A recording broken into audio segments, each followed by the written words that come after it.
بسم اللہ الرحمن الرحیم۔ السلام علیکم۔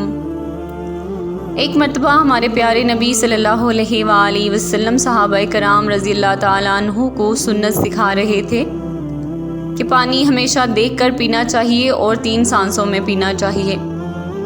اتفاق سے ایک یہودی بھی چھپ کر آپ صلی اللہ علیہ وآلہ وسلم کی یہ باتیں سن رہا تھا۔ ہمارے پیارے نبی صلی اللہ علیہ وآلہ وسلم پر ہماری جانیں، ہمارے اعمال سب کچھ قربان۔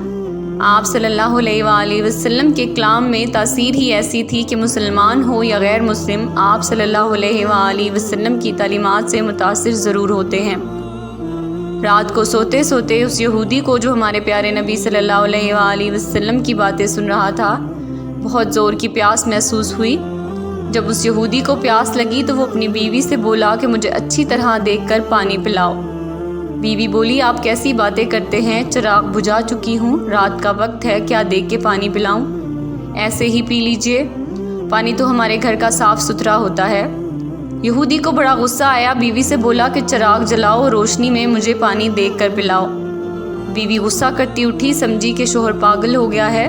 آخر یہودی خود اٹھا اور چراغ روشن کیا۔ چراغ کی روشنی میں اس کی بیوی نے دیکھا کہ اندھیرے میں وہ جو پانی اپنے شوہر کے پینے کے لیے لائی تھی، اس میں ایک سیاہ بچھو تیر رہا ہے۔ یہودی بھی دیکھ کر حیران رہ گیا، اس پانی میں سیاہ بچھو تیر رہا تھا۔ بیوی کو اس نے تمام ماجرا کہہ سنایا کہ کس طرح اس نے چھپ کر رسول اللہ صلی اللہ علیہ وآلہ وسلم کی باتیں سنی تھیں کہ پانی ہمیشہ دیکھ کر پینا چاہیے۔ صبح کو وہ یہودی ہمارے پیارے نبی صلی اللہ علیہ وآلہ وسلم کی خدمت میں حاضر ہوا اور رات کا واقعہ آپ صلی اللہ علیہ وآلہ وسلم کو سنا دیا۔ آپ صلی اللہ علیہ وآلہ وسلم نے تبسم فرمایا۔ یہودی بولا، اے اللہ کے رسول، جس مذہب کی احتیاط انسان کی جان بچا لے تو وہ مذہب خود پورے انسان کو دوزخ کی آگ سے کیوں کرنا بچائے گا؟ اتنا کہا اور وہ یہودی کلمہ پڑھ کر مسلمان ہو گیا۔ لا الہ الا اللہ محمد الرسول اللہ۔ اگر آپ کو ویڈیو پسند آئی ہو، اسے لائک سبسکرائب ضرور کیجیے گا۔